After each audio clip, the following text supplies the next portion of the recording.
This program is predominantly focused around imbibing functional knowledge.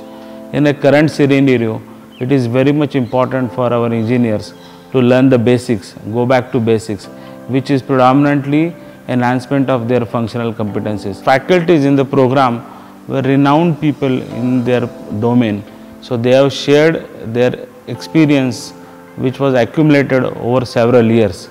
This experience sharing has given a very good insight and probably solutions to our day-to-day issues, and hence it can be very well deployed once people go back to their work. I learned all the processes from the drawing board to the final delivery.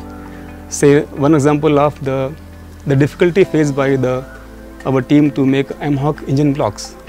How difficult it was to make that, and they have left no stone unturned to get the castings from China the best quality. By attending this training in last 2 days, I got to know that there are various techniques, various automations where we can reduce our manpower. Apart from this, we can even improve our productivity, we can even reduce rejection also.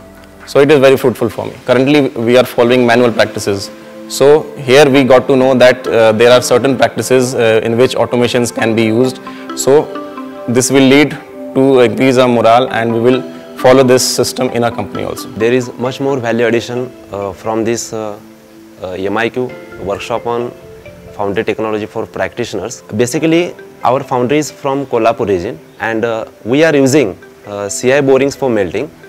And during one session, we found that there is a machine having converted to CI boring, loose boring into the briquettes for energy conservation. Definitely, I will try in my foundry to convert that CI boring loose particles into the briquettes, and definitely I will achieve the power consumption lesser than the existing level.